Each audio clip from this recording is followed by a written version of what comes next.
Welcome to this new Addon Spotlight. In this Addon Spotlight, we're gonna look at the latest salty 747, and there are some important changes to that.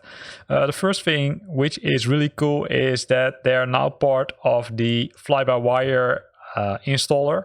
So you can go to the FlyByWire installer, and there you can either install the stable version or the development version, right? Development version is the version which is still under development, and there could be some, I would say, issues with it. However, the cool thing is that in most cases the development version also contains some new stuff which isn't available yet in the stable version. The stable version is currently at version 0.50, and you can go to the release notes here and then go to them, right? So you can see that the release notes have been updated at the 16th of April. Well, that's, I would say, yesterday, right? So what has been added in the latest version? Well, they added a lot of things. So the NDs, they updated the runway markers with extended centerline, and they fixed several buttons with the ND bugs, which were, say, not working perfectly. Also, that they fixed the approach track, which now shows in dashed CN as per the 747-8, and changed to solid magneto upon triggering touch and go. Right, so if you miss the approach, you can go to touch and go. Then it will change to, let's say, the official solid magneto color. Holding patterns are now always rendered as an undashed line, and there are some cosmetic updates to the ND waypoint information. So a lot of updates in the ND, which is really nice. Now we've got the ECL, also stands for the electronic checklists. So they added the electronic checklist with all the normal checklists, right? So in the past, not all normal checklists were available as electronic checklists. That's now part of the, I'd say, latest edition. They fixed the fonts and they reworked the EFIS font, so that's good. Going down the list, they did a lot of work on the ICAS system. The pressurized info now blanks out when blanking lower ICAS, and they added the seatbelts memo, right? So to inform you that the seatbelts have been switched on. They added the heat window, left and right advisory messages, and they normalized the flap position and commanded position indicator so that each setting is linearly spaced. Also, they fixed the flap 1 position never reaching active green state, right? So normally if you would put the flaps to 1 in the previous versions, it would never come to the green state, which means that the flaps are in the locked state for that specific position. That's being done, and they added several visual improvements. Then the ECL now uses lowercase character set, and it's based on the default Boeing 747-8 India Boeing spec operator checklist, such as after landing has been removed. They fixed the flap extension, adjusted the fuel flow. They did a lot of modeling. They fixed some lights which were not dimming. Normally you could dim the light, right, to say make the, I would say, light less stronger. That was not working perfectly. They fixed that, and they also fixed the bank angle selector is now set to auto by default.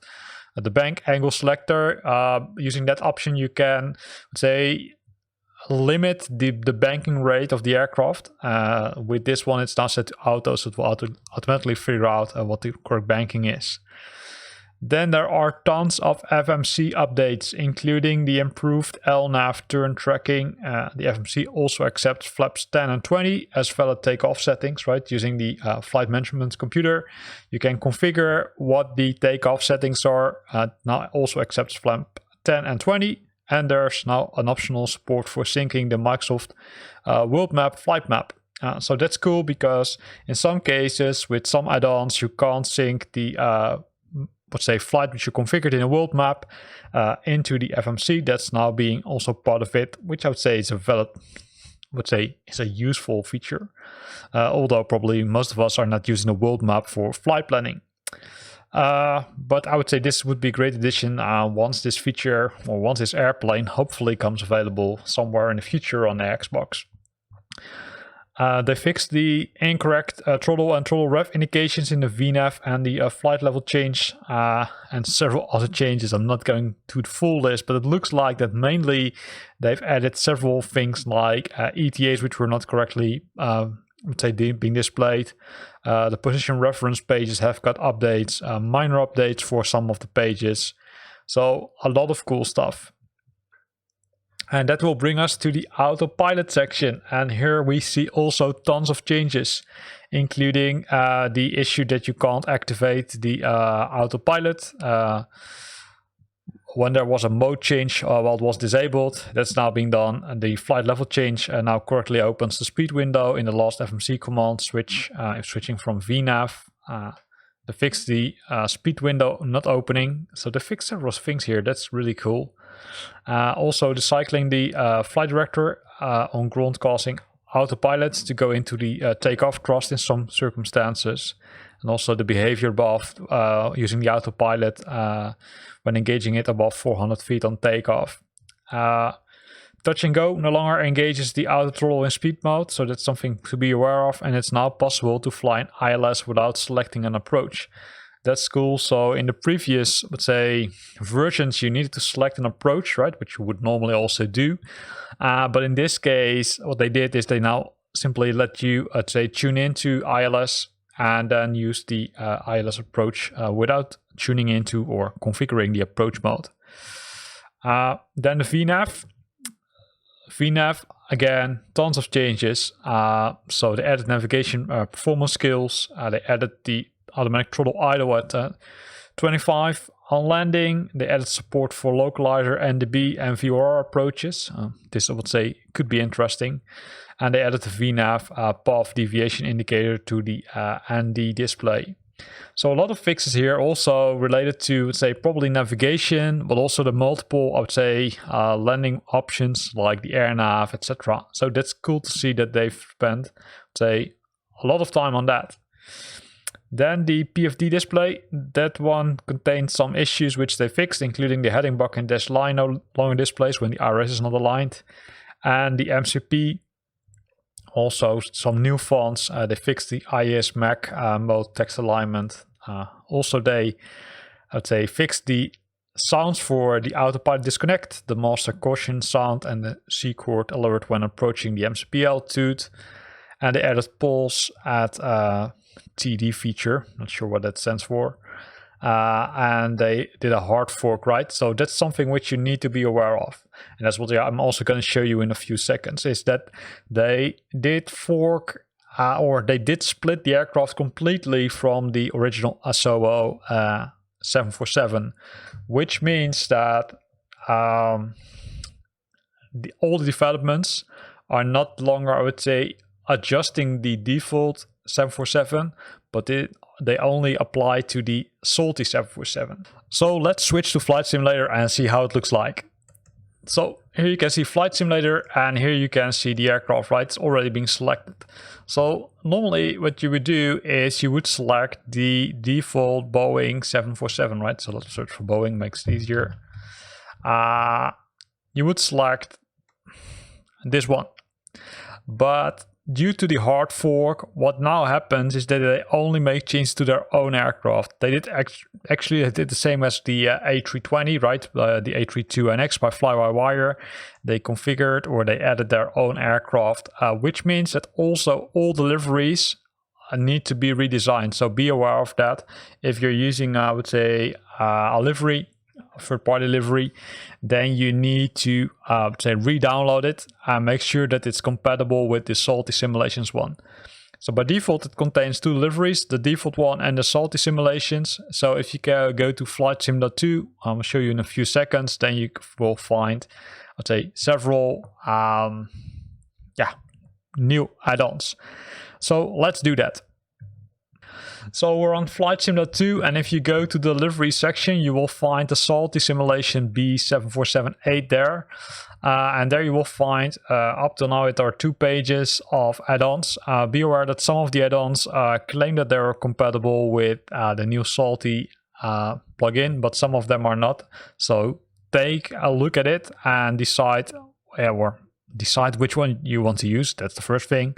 And then install it normal way, right? Simply download it and then extract it into the community folder. Once it's in the community folder, then so you can use it in Flight Simulator. Be aware that you need to do it while Flight Simulator is not started, because else you won't see the livery being picked up by the Flight Simulator. So enough talk, let's go into Flight Simulator itself and let's have a look at the aircraft, right? So we've selected it here, so let's go to, let's say, one of the bigger airports. Well, let's put it on Schiphol, let's put it on, I would say, one of the parking spots here, and then click fly. Keep in mind, if you just install the aircraft, it could take a little bit while the aircraft is loading, right? That's, I would say, perfectly normal. So it could take a little bit longer before it's, say, completely rendered, before you can really start flying. So this is also my first flight with it. So I will pause the recording now and I will continue the recording once it has been loaded, because else we need to wait probably a few minutes. So it has loaded. It was, I would say, pretty fast compared to what I expected. So here's the aircraft, right? We can see it. It's with a nice salty, I would say, livery. You can see it's nicely shining. Also, I would say the shadows in here look really cool. So let's go inside the aircraft and then say start the engines, etc. Because most of the things have been changed there, right? You can still see that internally at the aircraft, nothing is there. Well, there are some things like this one, but this window. But other than that, it's, would say, completely empty. Hopefully they will change that somewhere in the future. It looks like that they already start some work on that, because there's already, I would say, the doors here already, although this one has a small opening here, but hopefully that will change in the future. Well, I would say the nice thing about the Boeing 7, no, it's not the 747, it's the Boeing 247. I'm not sure if you already looked at it. Is that you can, I would say, simply open the, let's say, door of the cockpit using the levelers. That's currently not available as part of the Boeing 747-8, because the doors are open. You can see again the nice panels here on this side, although not as many buttons as, for example, the Concorde, but multiple chairs here, and of course here are the pilots. So if we go to the front of the aircraft, let's speed up. We can see that the aircraft is already standing clear for us, and the pilots are, let's say, in their cockpit already. So let's go inside it, and then let's do the, I would say, simple trick by pressing Ctrl E, right? Because we want to make a fast start while we're looking around in the cockpit. So here's the display. So let's see if everything works. It could be that the display is still not working. I've not seen it somewhere mentioned in the release notes, although it's now clickable, which is, I would say, kind of interesting. So I do expect that it will soon be available, hopefully, because that would be, I would say, another added value. So the aircraft is already, I'd say, starting, as you can clearly see also here. Well, we need to look at the other side because that's the first one which is started. So these engines are already started, and the other ones will be probably started pretty soonish. So let's go to the cockpit, because the cockpit received a lot of, I'd say, changes, right? Not only, I would say, the systems have changed, which I can't show you while we're standing on the ground, but you can also see that, I would say, all the displays are, I would say, looking a little bit sharper than they were previously. Also, I think this one is, I would say, pretty new. Then here we've got the menu, which everybody knows, right? Including the salty menu, and the salty menu has the option to, say, import stuff from SimBrief. There's now also a debug page, which has been recently added, let's say, to troubleshoot some of the issues. So keep that in mind, right? So IRS, right? IRS is not aligned, so you can update it, or you can, let's say, directly align it. It warns you if it can't do it, and in this case the IRS knobs are off, which is cool, right? Because it tells you, hey, you forgot something to do, so you need to go to the top of the aircraft and make sure that you switch on all the buttons.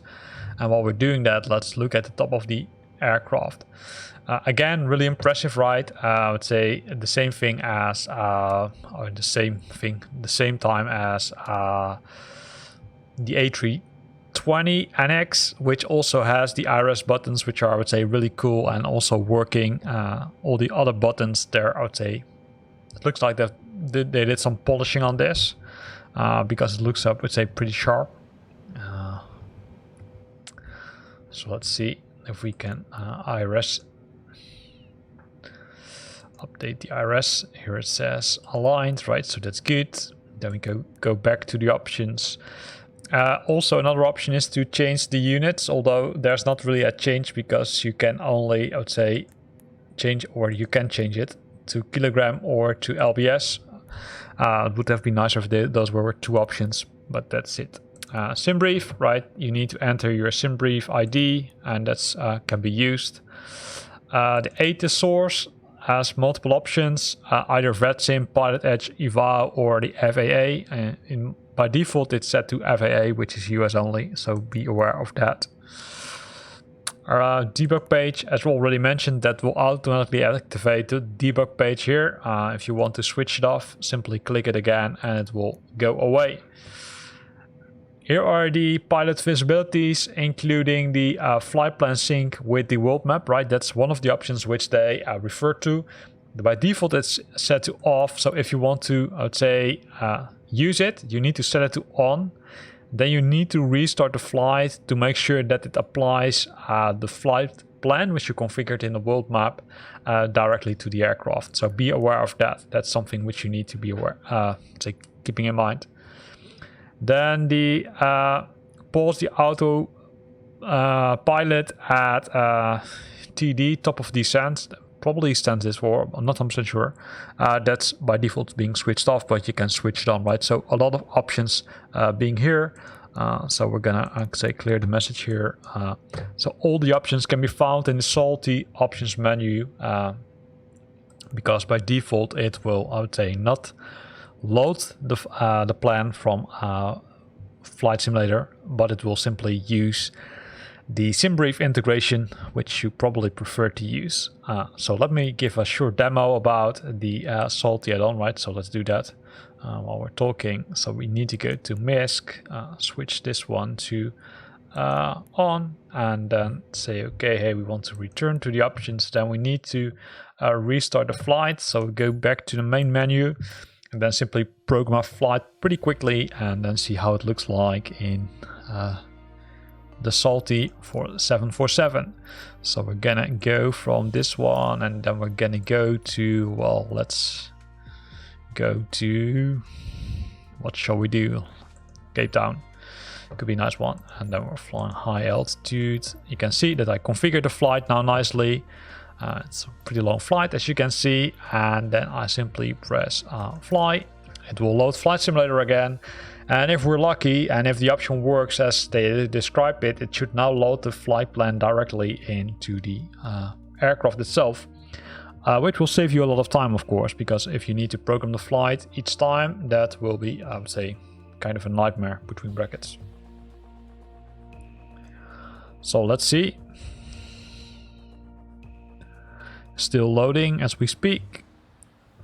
So we're pressing ready, and then we're gonna press the Ctrl and E key because we need to make some progress here. We're gonna set this one to aligned. Oh, I said align because it's aligning, and then we will see the displays popping up.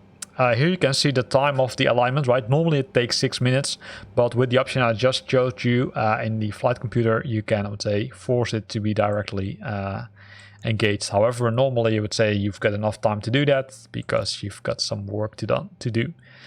So we're gonna press instant and then update. Now it's shown as aligned.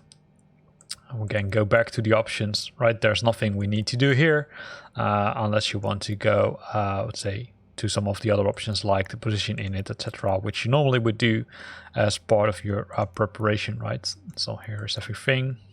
You can see that the IRSs are aligned here. This is simply a validation if they are aligned, right? So always, I would say, have a look at it.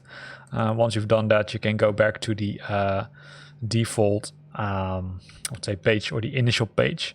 So departure and arrival, you can see that the departure and arrival, it will show you the departure and arrivals which are available here, which makes sense, right? So I can simply select the runway, which is assigned to me, and then select the standard instrumental departures, which is where SID stands for, from the list. And you can scroll, go to the list by using these options. That's nice. So if we go to legs, no, not to lags. Probably we need to do something else first. We need to go to route. This is where we can see the origin and the I would say destination.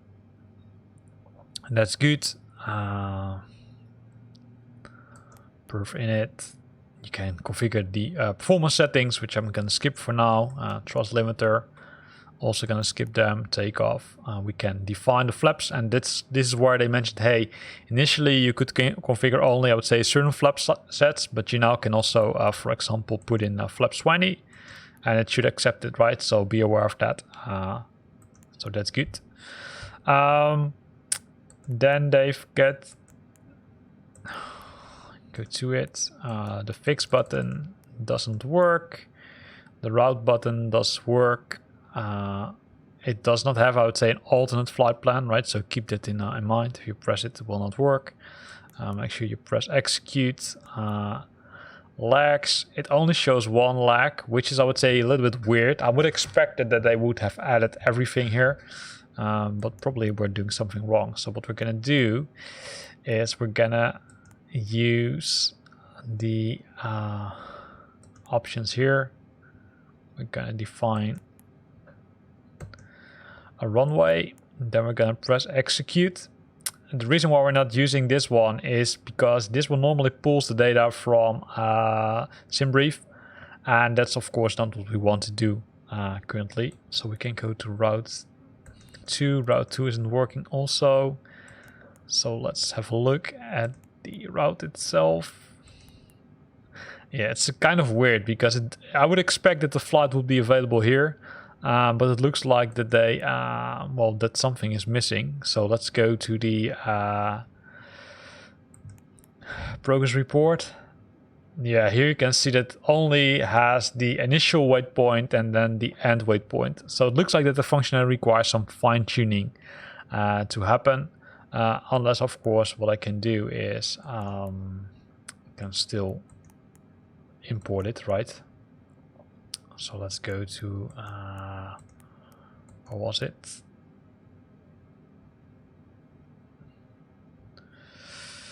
Let me go to 2 steps route. I can send this. Maybe this is the option. No, this, you can see that this is referring to the SimBrief. So this is the SimBrief integration, which also looks like not to work perfectly. Could be due to the ID. So there's some work to be done to get this, let's say, fixed. Let's say it indeed loads the flight plan, but it looks like that it doesn't load any of the lags, which could also be maybe an issue on my end. I'm not 100% sure, but I would say I would expect that it would have pulled the complete flight plan, which we configured in the world map, and then directly here. So we need to look at that. If you got it working, then let me know. I'm gonna double check these options. Yeah, it says here flight plan sync. Well, it's definitely not syncing in my case. So probably did something wrong here. Maybe it only loads the start and the end point. Could also be an option, but it's not mentioned in the release notes. I can see that the engines have started, right? So everything is now, I would say, looking, I would say, pretty cool. Let's have a final look at the displays here, right? So we can see all the information is shown here, so including the heat window left and right. Those are the settings which are warnings. So make sure that all the warnings are gone here, and most of the warnings can be cleared by going to the, I would say, top of the aircraft, because most of them will be found here, right? So you can switch the fuel pumps on and off, as you can see, right? On means simply they're on, right? So we don't have to do that. Here are the starter engines to, I would say, make sure that the engines are started. There's some buttons for the cargo fire, which are not used. Then we've got the window heat, and here we've got the left windshield and the right windshield, which you can say these are the washers, and these are the window heats, so you can configure it as needed. And that should also clear out some of the errors. So you can see that it cleared out some of the errors. You can still see that we need to fix the fuel pumps. So you need to go again to the top of the aircraft and fix it. The weird thing, of course, is that I would say they are not automatically started. You can see that the engines are already started and the fuel pumps have been set to automatic, which you would expect that the fuel pumps to automatically start. But that could be, say, something which works when you do everything manually, but it doesn't work with the Control E. You can see that the bleeds are off, and that's, I would say, is an easy fix, right? So we can switch on the bleeds, and then when you go here, you can see that the fuel pumps are the only ones left. So the fuel pumps, that's something which you need to make sure that they're started, but for some reason there's no real option to activate it because these are all inoperative. The APUs are started, so the external bus tires are set to auto. So probably I need to figure out why to do it. But yeah, that can be discussed in a future video, because I also think that there is something missing here, because I would have expected them here, to be honest, because they're, let's say, they're all set to on, which means from my point of view everything should be fine. Don't forget to switch these buttons to nav mode. The rest of them you can see it's, I would say, correctly configured, although the standby power, maybe you need to set it to auto in this case to avoid that you, I would say, losing power completely. So you can see a lot of changes in this, I would say, really nice aircraft, right? It's, I would say, I was definitely one which is, I would say, which you probably should put on your wish list to try. A lot of details have been added, a lot of functionalities have been added, and they're improving it, I would say, version after version after version, right? So again, it's currently at version 0.5 already, so a lot of fixes again in this latest release, and I'm really saying a lot of fixes because there are really a lot of fixes being made by the development team. So great work to see. Here ends this video. I hope you liked it. If you liked it, then consider to use the like button. If you got questions, or maybe you've got an answer or how to fix that fuel pump issue, then put it in the comment box below. And if you want to stay up to date about new videos I'm posting, then make sure that you're subscribing to my channel. Thanks for watching and see you next time.